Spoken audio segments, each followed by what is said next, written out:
Welcome to another edition of Success Talk. This is Dr. Herbert Harris, and we have an incredible guest today. You know, all of our programs are about what people are willing to do to achieve success, how they've been able to focus on their goals, how they have faced obstacles, how they have overcome challenges and made their breakthroughs. So today we have my good friend, entrepreneur first class, KeJohnna Owens. Welcome, brother. Oh, wow, sir. It is more than an honor. The body of work that you've had for decades, the leadership that you showed around the world, the blueprint followed, it's an honor. And if anything I'm doing is because of leaders like yourself that have paved the way, sir. Thank you. Well, I tell you, when I see some of your videos, your podcasts, and look at some of your trainings, I can tell that you have, well, number one, you've had a lot of experience to put all this together. And number two, you must have come from some good stock, brother. Tell us a little Yeah, about your background. you say stop. Wow. I got to give credence to amazing parents, and then to have a dad as a black man, to have a father that needed to sow seeds well before you ready to receive them. You don't want them, and you don't know them at the time. But like you said, sir, I grew up in the village. That's why people like yourself, Dr. George C. Frazier, the leaders that have been in our community have set a precedence to follow. And I've taken my road to get back, but you left a foundation, and that's what I guess stock will do. Yes, sir. That's how I got into business in itself. So Yeah. Now, where were you born? I was born in Los Angeles. I grew up in Pasadena, California. My parents moved to Altadena, California when I was around 7, and from there, just the culture of Pasadena, friends grew up right there. It's been a really, really rich culture of ownership. So I just grew up in an environment of owning your own stuff. Mm, and that's important. I think that's something that so many of our people have gotten away from. If you will say that we gotten away from so much of our unique culture of uh, people, our music, our sharing with each other. You know, isn't Mr. Owens' boy, right? You get you right back on the path. We lost that. Now when you kind of do that, the parent is mad at you for talking to them about the child that's out of whack. Well, you know, good brother, when I was a kid, my mother came home from school. My mother was a school teacher, and the neighbor had seen me walking across the outside of the bridge. You know, it had a bridge over the train track, and I got outside the rail. And the neighbor saw me, chastised me, and gave me a spanking. And then when my mother came home, she told her. And my mother, I said, well, Mom, let me explain. Let me explain. My mother said, no. She gave me another spanking first before she even heard my explanation. She said, that was because Miss Smith had to spank you. So the fact that she felt enough or were concerned enough to check you, then you must have really been out of line. So I'm going to give you a spanking first, and then I'll hear your explanation and maybe even give you a second spanking. Yes, sir. They changed that village into like neighborhood watch. It wasn't neighborhood watch. It Mm-mm. was neighborhood love. It was Mm. neighborhood concern. It was neighborhood support. It was neighborhood belief. It was neighborhood. It was neighborhood. And then watch became I want to catch you. Mm. The other bit was I want to help you. When we got away from want to help you to want to catch you, people started right. So here we changed the culture of support to a culture of isolation, if you will. Mm. Mm. Mm. Now, do you have brothers and sisters? Are blessed to have many brothers and sisters uh, from another mister and another mother, but no biological. No, sir. So I got to be a little selfish. So me too. So we're both only children. Yeah, yeah. All right, all right. Yeah. And you know that's very interesting because it being an only child really you don't have to compete with anybody else for attention. and so No. and so often your parents can just nurture you. Mhm. Wow. You know, it is. And you don't, as a kid, you don't know it, you don't understand it, and kind of guarded from it. That's why the Tooth Fairy, you don't know where that came from. Santa, right? Mhm. You got all those things in there, and you're in a cocoon of support. And as the only child, they get to sew in all of the support into one, which as a child is too much. You don't want all of it. It's disperse some of that stuff so I can get away with some things. Uh-huh. But Uh-huh. to be able to get that. And as my dad would always say, no matter what happens outside of this house, I want your Uh-huh. foundation to be strong. So if you sway, I want you to be able to adjust.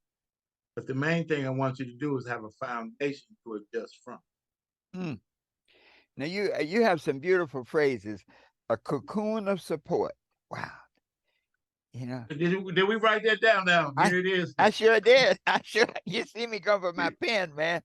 That's our book. That's our That's it. book right there. The Yeah, cocoon of support. And that goes through so many areas, man. Now I see that you're an entrepreneur and you're a network marketer.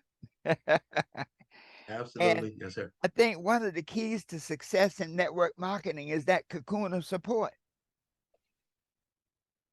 The Mhm. people who succeed are those generally who have a sponsor or a group that they're associated with that helps them learn, helps them practice, helps them master the skills for success. Have you always been an entrepreneur?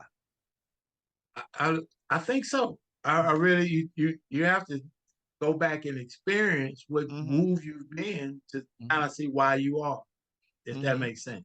Mm-hmm. Why am I this way? And you go back everywhere we are, the common denominator of where we've been is us. I'm the only Mm-hmm. one that's ever been everywhere I've been besides him. I'm the only one. So if Mm-hmm. I continue to receive the same experiences, it's me. Mm-hmm. And through my course of time, I've always been a leader. The bike club, the basketball, let's play here. So leadership was already, you got to kind of catch that in kids when they're young, you could tell. Mm-hmm.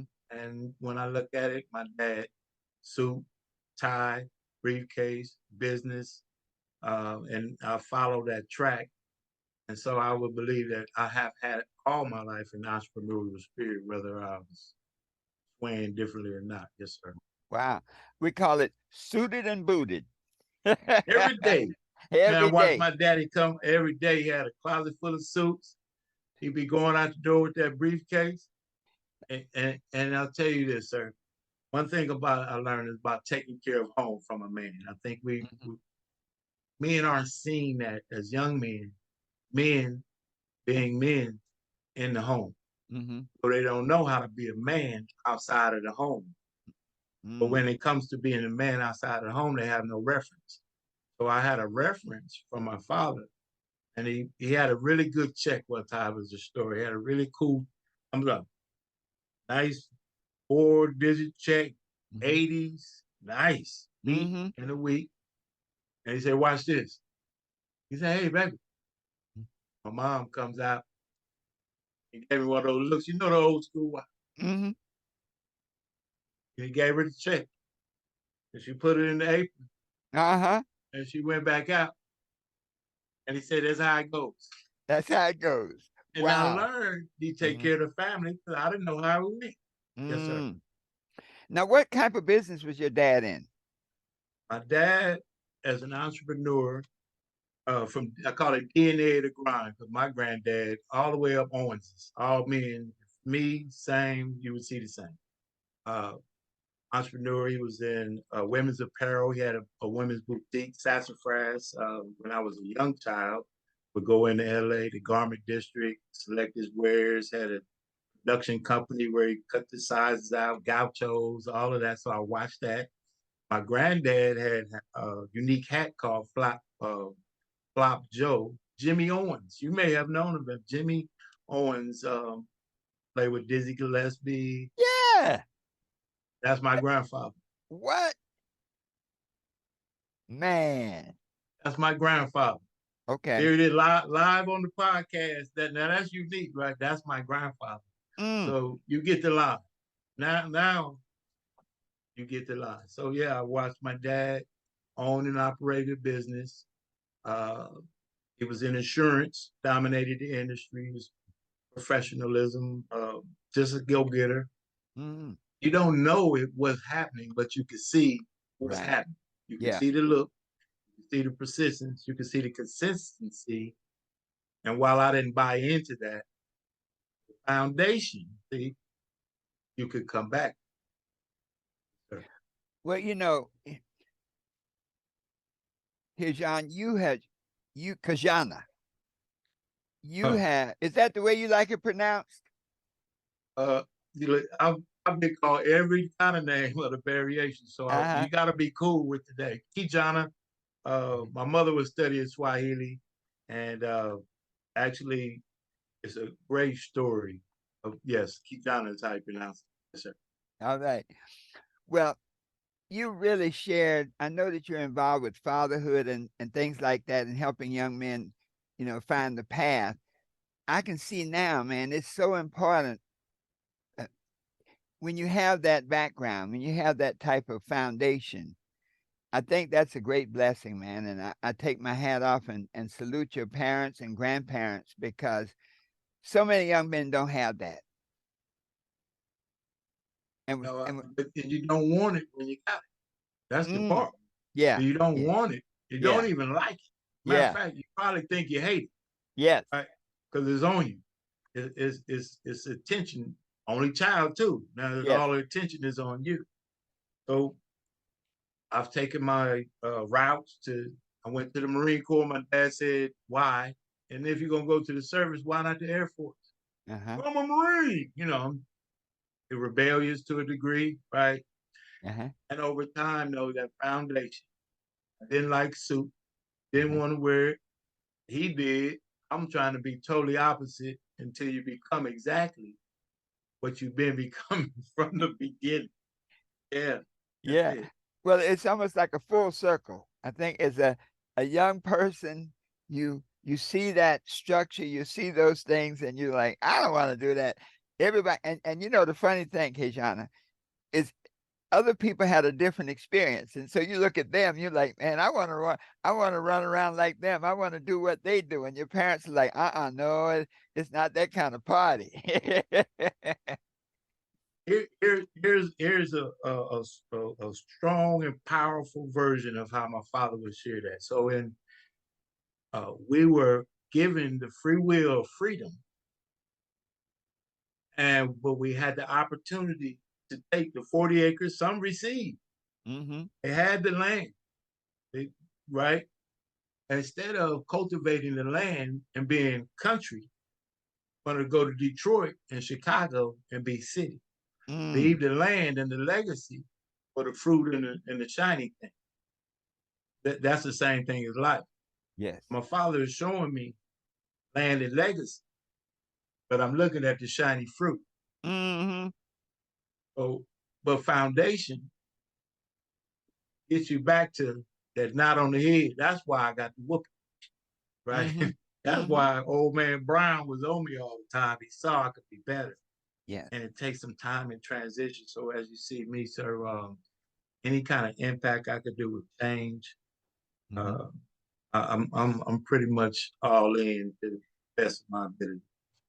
Well, they say to whom much is given, much is expected. And yes, sir, you came from good stock.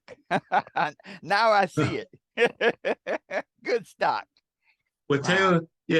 tell my mom passed in 2016, and she would say make it on the broken piece. You go through Mm, the deal.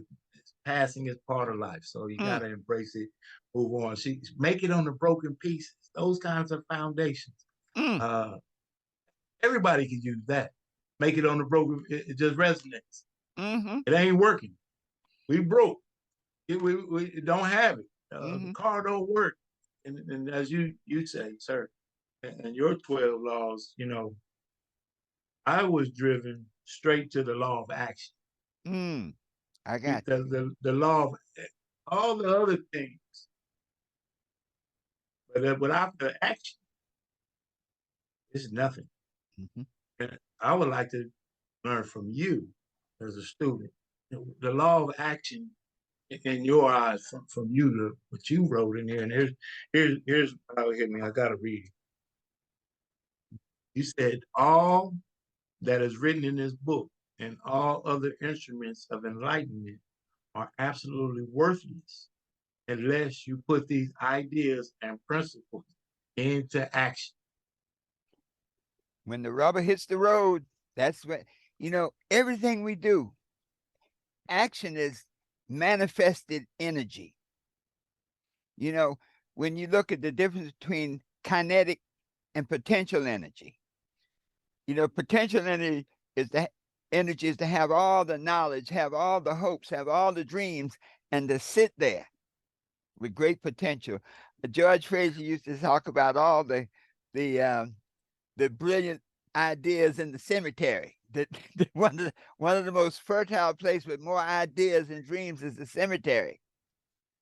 And so potential energy, potential possibility, we all have. That's our God-given gift. But then to put it into action is the key. And to put it into action over time, time is really evidence of life. The gift that we all have is time. Uh, Time is God's gift to us. What we do with that time is our gift to God. And Mm. action is the difference. Mm. The Yes, sir. action is all the difference. Mhm. There's nothing else. My, again, my dad, it was all about the action. That's The it. idea is great. The Mhm. concept sounds good, Mhm. right? The click funnel real quick. Yes. Sell 1,000,000 books right quick over Yes. the internet Yes. with the thing, right? No, it's the work. EDJ said it in a great way Mhm. when he had wrote. I think it was the first book, one of the books. Uh-huh. Uh, is out. He said that was the sowing. But when it came time to reap, it was even more work than the sowing because he had to go catch up before the birds picked all the seeds. Yes. He had to get to New York. He had to get to the places where everybody wanted to buy what he had already produced. And that part right there, when you take that action, you don't know what the reaction is going to be, but you have to take the action with the anticipation that you're going to be committed. Mm. That's the part. You don't Yes. anticipate the commitment that's going to come behind that thing. Wow. Now, when did you first encounter the 12 universal laws of success? Uh, I would have to say I had heard, the all around. I'm a reader. I had heard about. I had not activated. You, sir. I Mm. from the source. Mm. From the Okay. source introduced me to uh, the body of work. Uh, I guess we put out the universal law of attraction. Mm-hmm. Doing work that, like you've seen the podcast, and you hear me say that this work is about activating my work ethic through the day and projecting positivity every day to see. Someone will say that made a difference in my life, Mm. like you Mm. said, Mm-hmm. and that whole thing got us to be where we are today. That's how I was introduced to your work. Well, when I saw what you were doing, I said, now this young man, I need to get him this book because, a lot of times you can live the message even though you haven't heard it from me or from somebody else because the message is in the air. It's almost like we are great radio. We're like a receiver and we just have to tune in ourselves to pick up the message that's already there. Mhm. So Absolutely. thank you so much, man, because that law of action, you've been putting it into action and working it. So now, how did you make the transition? So you, at some point, you had as they say, a real job, right? Oh, you go get a story now, sir. Yes, I've had some stuff. Uh huh. Uh, one of the a job that really helped me change my life, if you will. I worked for a company that I needed a job. And I've had a family. This was I needed to work. You know how we need to work. So a friend of mine got me an opportunity to do an interview. I don't believe that anybody can get you a job. You are the one that sits in the interview to prove yourself worthy to be hired. I proved myself worthy to be hired, but it was a long way about it. They were hiring for the storehouse, in the big old warehouse, forklifts, all that. I don't know anything about any of that at all. Well, I was already at odds, but I needed a job. So I told the man I'd work, I learned, I'd be early, I'd stay late, and all of the in between. And while he respected that, he said, well, everybody kind of says that. But what I'm looking for is someone's going to have to also take care of the dog. The owner had 5 pedigree bird dogs, and nobody really wanted the job because you had to do that too. And I Wow. had this pensive look. And thank you for allowing me to share the story. It's powerful. He said, well, I get it. Nobody else wanted it either. I'm like, no, no, no, sir. I'm thinking of what you could call me. I said, what do you mean? I said, I got it. You can call me the man with the golden shovel. It was a wrap. Uh-huh. Yes, sir. And I took that job. I had benefits. I learned them tools. In 9 months, I had boosted 40% in my pay grade. I was making more than electricians. I was delivering checks, and they would allow me to take home thousands of dollars worth of tools to work on my own yard. And that's because if you're willing to do the work that no one is willing to do, there's room for you. Wow. If you're willing to do the work that no one else is willing to do, there is room for you.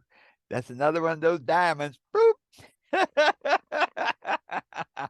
That's wrong cut. I see write that one down now. Yeah. That's good. Yes, But sir. but but to be able to even perceive that, that, and that's why that stock, that background, I think, one of the things you learn from your dad was to get it done. Like my dad was that kind of person. And I'll tell you a story. My dad was a janitor, but he had a janitorial business. And so he was a janitor for one of the richest for the building owned by one of the richest families in town that went back to the Revolutionary War days. So he was the janitor. They owned the bank. He took care of the bank building.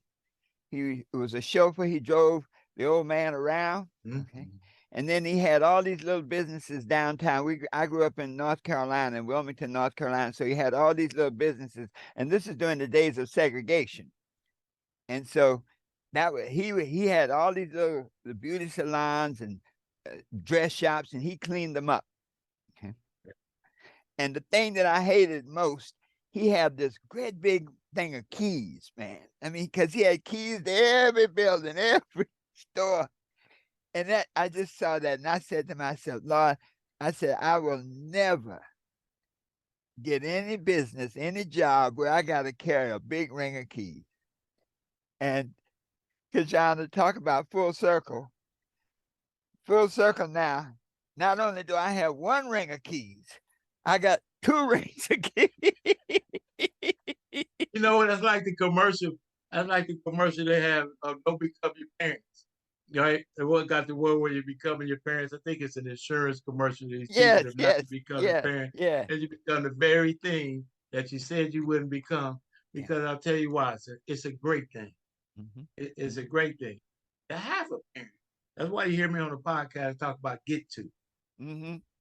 get to be on this podcast to be interviewed by a man that's made an impact in lives all over the world, and get to wake up in the morning if he so see fit that he can say I can. That's first. He Mm-hmm. didn't have to give me a day. He did. I get to Mm-hmm. have a flat tire. I get to have some problems. I get to try to, and I get to work on making it better. And that comes from that cocoon of support in the Yes, community yes. that you can't kind of fail or try, and someone's gonna pick you back up. It might Mm. pop you on the head too, hey man, Yeah, and get you back straight, but they're yeah, gonna pick you back up. yes. Yes, sir. They'll save you, but they'll lecture. Yeah. And we don't want to be, it's a good one. We don't want to be a lot of times what we see so Uh-huh. close, Yes. the closeness. We want to be what we see way over there, Yes. like the grass is greener somewhere else. Now you have kids now? I have 3 daughters, two biological. I have my bonus baby with my wife. She has a daughter as well. So I've Uh-huh. got 3. I wanted a boy so I could do what my dad did to me.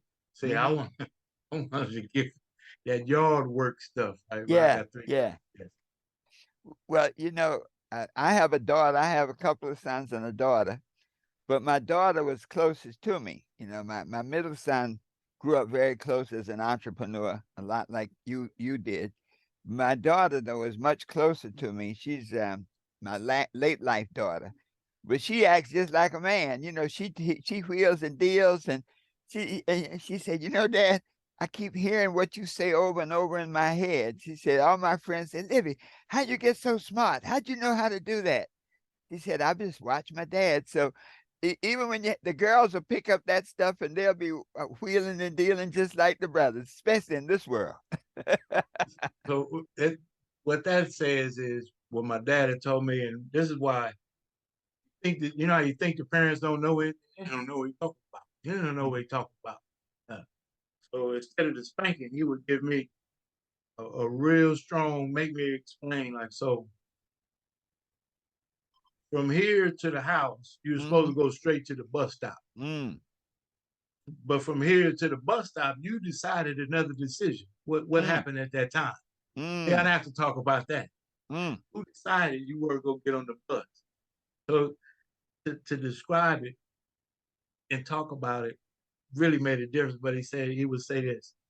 What I'm talking about now, you may not understand, but the teacher will only appear when the student is ready. mm, That's how those lessons come so far back around. Way mm, long time ago. mm. Wow. And he told me that. It's beautiful when it comes back like that, isn't it? Like a boomerang right in the Mm, back of the head, too, right there. mm. Um, like when you leave the house, the Mm-hmm. one mission is to get back to the house. Wow. You're black. I'm 7 years old. What are you Uh-huh. talking about? Yeah. But look at the news today. Yeah. Yeah. Yeah. Isn't Yeah. that powerful? Well, a black child and a white child have a whole different experience. And see, I came up in the days of segregation, and that was my mother's. Your words were always get back home. Whatever you do, you make sure you get back home. And man, that's a life lesson right there. That's a life lesson right there. When you're out in the world, my mother used to say, always get back home and always know somebody's watching you. Hey, and there's look now the thing about navigating back home is still rules that you shouldn't do, that Mm-hmm. you might have to do to get back home. And you made Mm-hmm. it back home. I told you don't do that, right? Uh-huh. Yeah, I yeah, had to. That's how I got back. yeah. Yeah, you gotta still follow the rules. Like Mm. don't fight this and that. You know what I had to fight? It's such I miss that community. You don't see kids playing anymore No. in the neighborhoods, and that's why my calling has been to synergize people with the opportunity to put themselves where they could personally develop, Yes. and they don't have a system of personal development. And most times we haven't recognized that we do have a system, like at work, but we Yeah. can't apply it to ourselves. Yes. Never late for work, ever, Right. but can't make it down the street on time for something else of our own. Wow. Now that's powerful. That's powerful. Now when you made your transition, well, let's ask you this. I like to ask, what is the one of the most challenging situations, one of the big obstacles that you faced in life, and how did you overcome it, and what did you learn from Well, I'd have to consider what chapter of life to speak of what was what part was hard because it keeps being a challenge. See, that's I think people want to challenge the end. There's it? another challenge. There's Mm, another challenge. Unless we get to what I consider the plateau of comfortability. mm, You could be through today. Mm-hmm. You don't have to be interviewing, Mm-hmm. writing books, sharing philosophies, helping folk, none of that. Mm-mm. But you aren't through. And developing myself, one of the hardest parts, but I take becoming, knowing who I wanted to be. Mm. That was one of the times. And once I kind of found who I really wanted to be, I was introduced to a world where they look like this, Mm-hmm. and I was not in that world.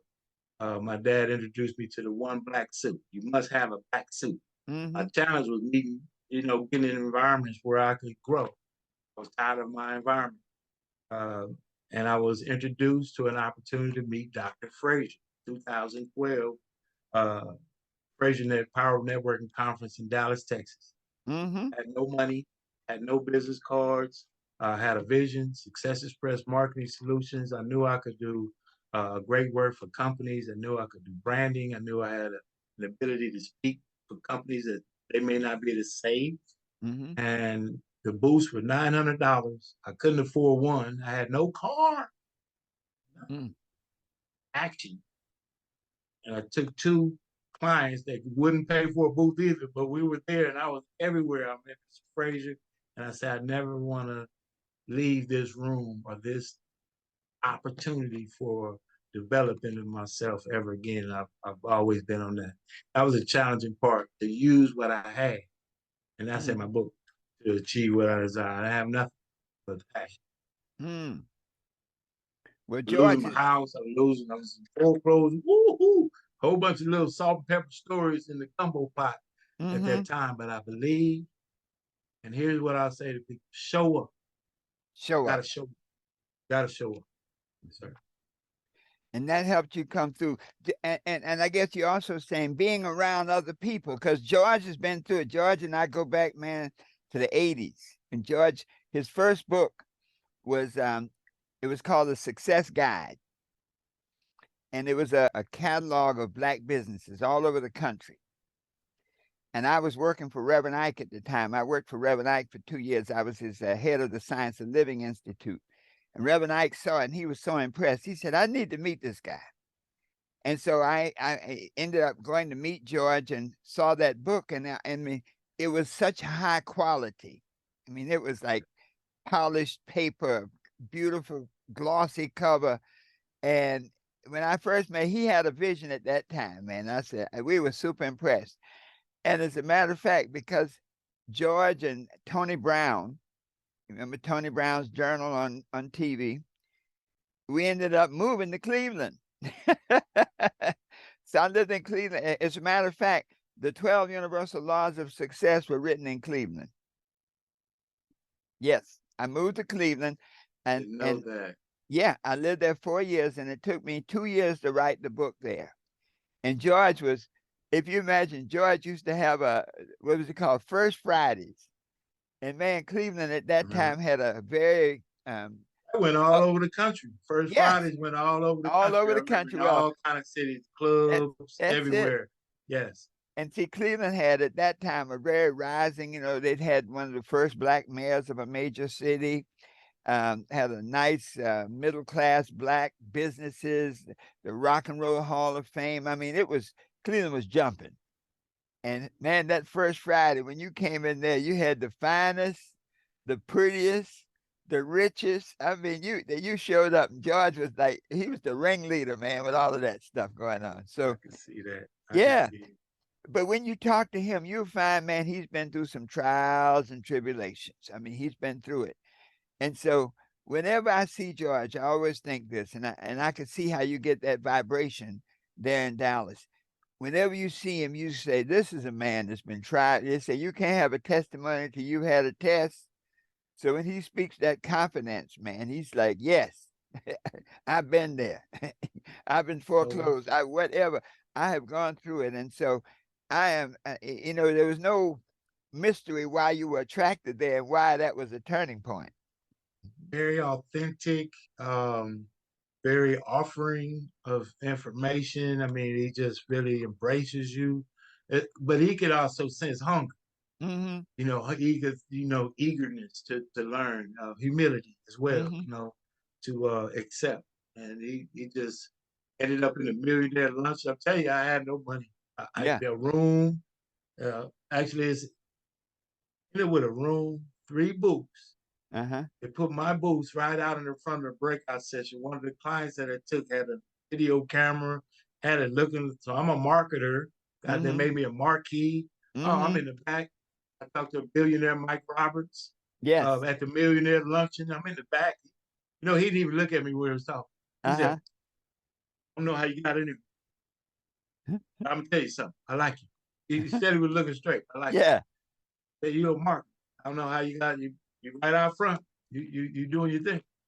I'm gonna tell you this: in order to be the credible marketer that sets a standard, you need to take 10 companies to $1 million of profit Mm-hmm. annually.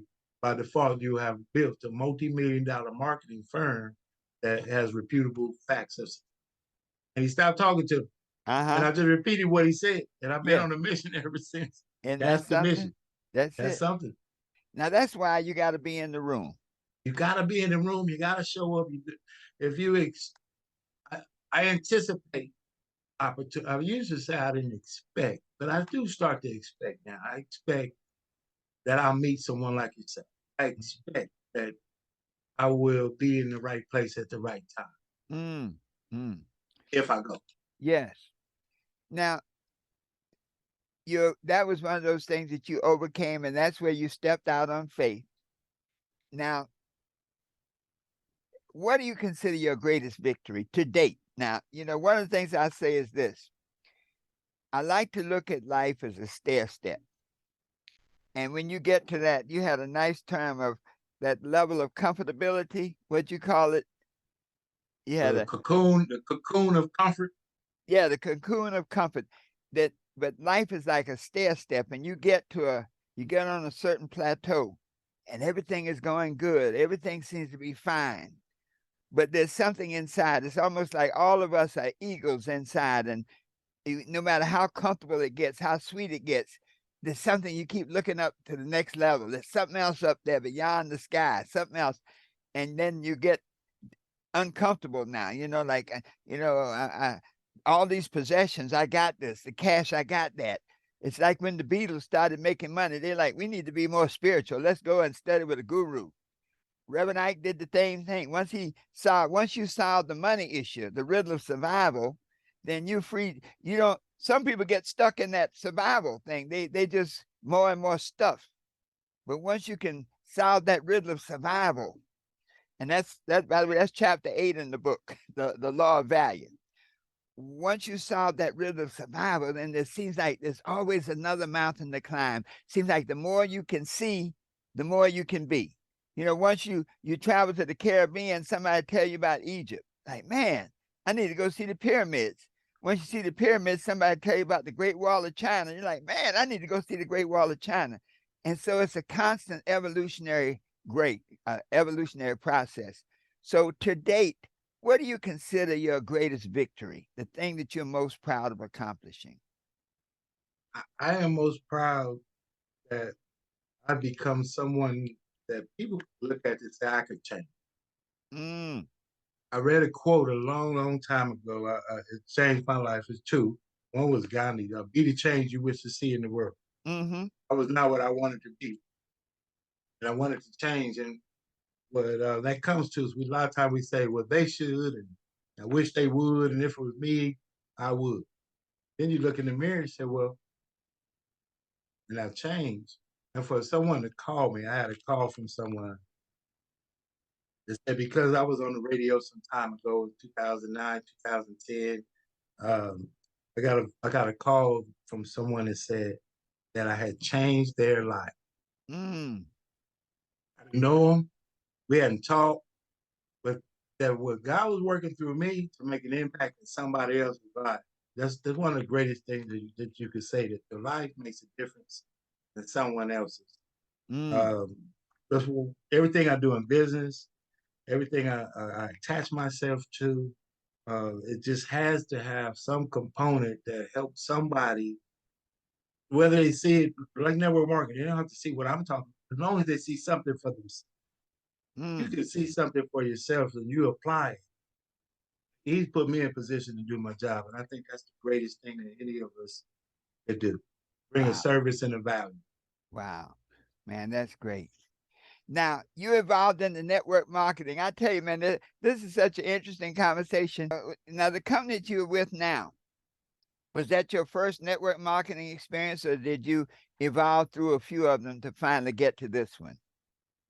The ebbs and the flows, right? Just like work.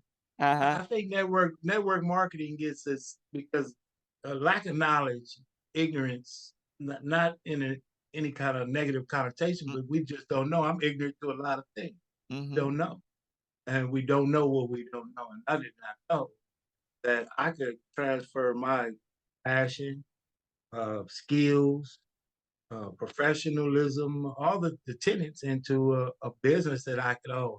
The network marketing offered me that. So, but I've seen a few different variations of companies that seem like they fit my personal model, who I want to do it, got beans, seeds, everything. It's all about finding a model that fits what you do, who you Mm-hmm. are, what you would like to do, and Mm-hmm. more importantly, network marketing. The most beautiful thing about it is it's a personal development program Mm. that has a high level compensation plan attached to it. If you can't set appointments or you don't follow up or you don't, as you said, the law, the law of action Mm-hmm. works, nothing's going to happen. Mm-hmm. So the process of being able to develop and then show people that what you like to do, you should own Warren Buffett, Mm-hmm. right? If you use it, you understand it, you should own it. Mm-hmm. And now you get to own it from a standpoint of home base. So I think it's a smart template and a model. I think you need to find the right culture. It took me some time to find the right culture, the right leadership. Mm-hmm. It has the kind of who you are, if you will. Yes, sir. Mm-hmm. Now, what company are you with now? Planet Marketing. Planet Marketing is the marketing engine for the travel, the Coca-Cola, if you will, the travel industry, which is IntelliTravel.com. Okay. Or IntelliTravel likened to it in Expedia or Travelocity or Kayak or any of the top line great engines out there, Mm-hmm. as opposed to going to .them, and Mm-hmm. teletravel affords an owner to go to .u. Mm. Same trip, the same boat, the same. You like Carnival, you like Legion, Disney, do it through you. There's a commission. So ownership is where that fits. And then Planet Marketing is a marketing arm, so you won't see it on television or advertisements because Mm-hmm. IntelliTravel won't pay the millions of dollars to be on TV. Mm-hmm. Word of mouth advertising, personal development, and appointments Mm-hmm. with the compensation plan and the program. Wow. How long have you been with the company? I have been with this company right here for the last, what I say, did a relaunch Mm-hmm. here in April 21st of 2022. Mm-hmm. That's my restart. As you say, a little ebbs and flows, right? Mm-hmm. So a relaunch connected with the leadership here, formed amazing relationships, flew out to Orlando, Florida for the international convention, and make sure that the alignment is in correct placement. So I can share with my friends, family that it's not something that I see, it's something that I know. So, Mm. but I've seen this company now for 7 years, and I've been a part of this process. Wow. Mm. Wow. Beautiful, beautiful. Well, I tell you, I'm a network marketer, man. That I tried. In network marketing, people tell your story, and I've been in 18 companies that I can remember. Okay, Mm-hmm. and I'm sure, like you, I always wanted to be free. I wanted to have some money and be free. And everything I saw, the first millionaire I personally met was a fellow from my hometown named George Halsey. And he was a brother, one of the first Amway millionaires. And, Mm. and when George came to town, George had an interesting presentation. His presentation was this: come outside, see my brand new Cadillac, get in, take a ride. You want one like this? Yeah. Well, then join me. That's the old, that's the old school. That's That's the the, old school stuff right there. that's the Yeah. old school, man. But Yeah. I bit the bug and I wasn't successful at Amway and this way or that way. I mean, I just didn't get it. But I think you found something very early. Like I said, and I didn't finally make any money until the Dick Gregory Bahamian diet back in the 80s. And when we all got together, Dick Gregory and Ali Yassin and as a matter of fact, Les was in that company, Les Wow. Brown. I got And the that chance was, to meet Mr. Brown. I got a chance to meet Mr. Brown. Absolutely. well, Les and Wow. I go back. Like I said, after a while, KeJohnna, you've been around long enough that you know everybody and everybody knows you. Well, Les and I go back to the Dick Gregory days. And I mean, that was the first time we made money. As a matter of fact, very few people know this. Tony Robbins, I met Tony Robbins. He became a distributor of the Bahamian diet. Well, And that's some history there. that's Yeah. how I met him, man. When Wow. he came in as what we call a 5-star manager, and you need to have about 400 people in your group to do that. Mhm.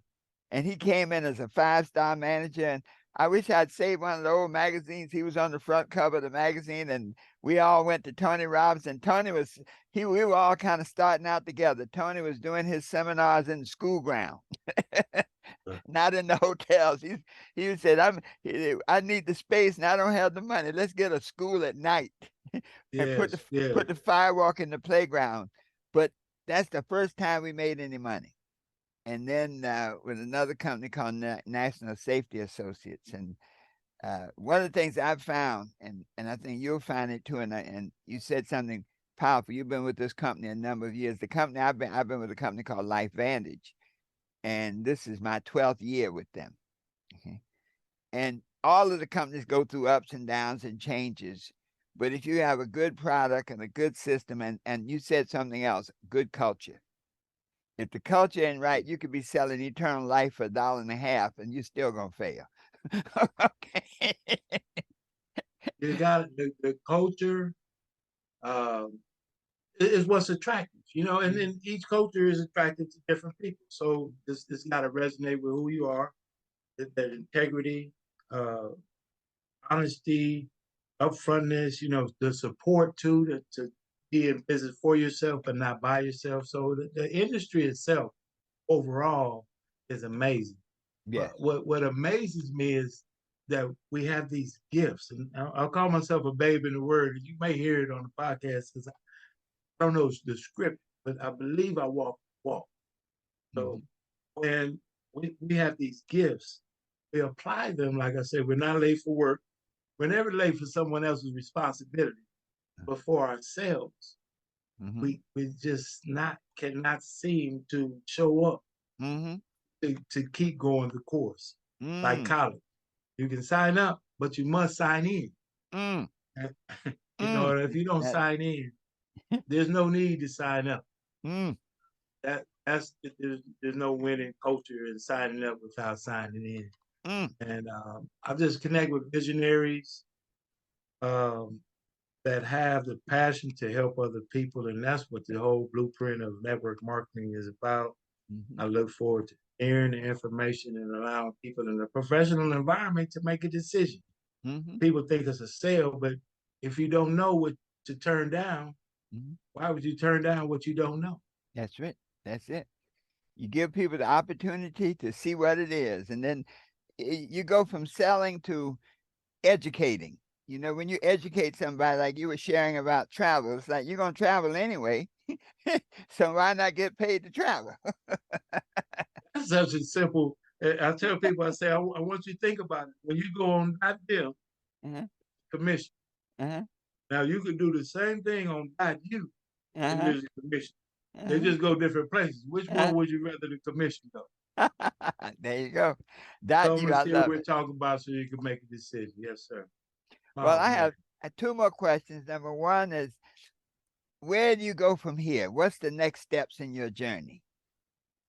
I am looking to develop a leadership model Mhm. that impacts families, communities, mentalities. and network marketing as it is a great vehicle. I want to use the vehicle to give people the empowerment personally that, man, I can own my own, I can learn professionalism, and it's a minimal cost factor to own my own business. And now in travel, especially for people like myself, I hadn't seen a lot. You can take the team to Brazil. People have, once you see something, Mm-hmm. mind can't retract. The great leaders told me one time, once the mind expands, it can't retract. And I believe that travel offers something that no other industry kind of can. Once you can go where you need to go. Mm. That's Beautiful. my mission, is to make an impact in the vehicle, is being able to talk to people, share Yes. with them that they could do something more than what they thought they Wow. And so, what message would you have? I have an interesting. What message would you have for your younger self now that you're where you are? What message would you have for your younger self? could. Hey, yeah, what would you tell yourself? Stay the course. Stay the course. I would tell myself to just stay the course of the leadership you're on. You Mm, know, use a little more humility, mm, to not know what you don't know. You know, you think mm-hmm, you know something, mm-hmm. and the basic thing I would say is you don't know what you don't know. Mm. That way, Wow. I would have listened better Yes. and Yes. not learned better.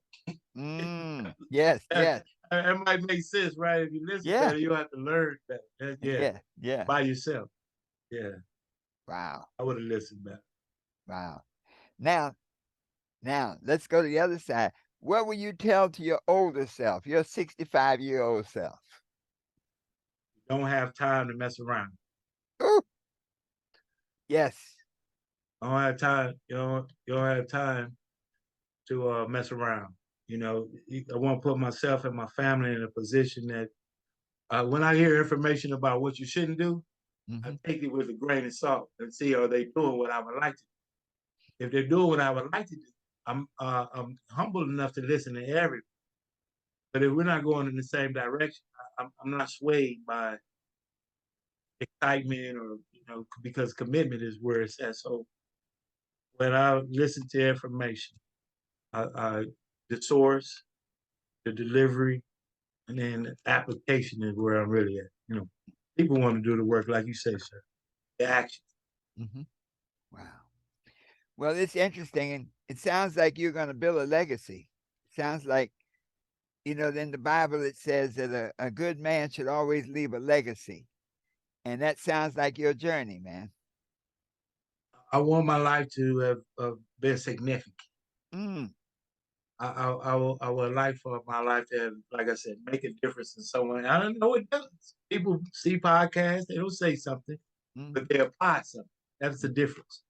And that's what I believe God put us here to do. And I just have a vehicle, my business development, even the little, I call it little because of humility.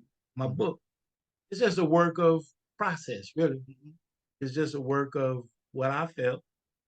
I haven't even really promoted it like that, but every time someone gets the chance to, I get to hear, man, that such and such law really woke me up. mhm, That's my mission, mm. and I Now, have a vehicle, mhm. and I should have it. Well, I was looking at the 7 keys to success, practical principles for personal achievement. When did you write the book, and what made you write it? You know, I was looking to share the work, but really what I was looking to share, because when you talk, you have no credibility without having something that gives you something tangible sometimes, and people could say, where you get your information from, right? Oh, I was inspired by Johnny Magnificent, Johnny Mac, Dallas, Texas. He's an author coach. Mhm, Walked me through the process to self-publish, mhm, and just really give me some boosts on how to put the theme together. And I just want to tell people about practical principles, starting now. mhm, I want to start the company, and I need this. I use lawn and garden because everybody can cut grass. mhm, You got a rake? Got a rake. You got some trash bags? Got a trash bag. Got a lawnmower? Got a lawnmower. Got a truck? I don't have a truck. Go knock next door. Tell them you got next door neighbor lawn and garden. You're running right now. Start Mm-hmm. now. Use what you have. Those two go together. Control what you know. Complete what you start. Execute your plan. Share your success, and ultimately, as I said, stand for something. What I stand for is making a difference in other people's lives. Wow. That's a great book, man. You need to promote. Ah, That's a great. But you know what? When you go through those 7 steps, it's so logical. It's so practical logical. principles for personal achievement. I didn't want to. I just build stuff. Just He said that we're not going to deal with it. Let's just deal with what you need. You're on the river of life. Your boat is going to move. You can either go with the tide or against the tide.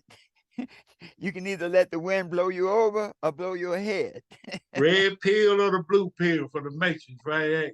Hey, look, they got the job. You hate. You said you hate the job, Yes. but that's the blue pill. You can stay there. You got the job. You hate it. Red pill says you can fly, do all. They got a place called Abu Dhabi.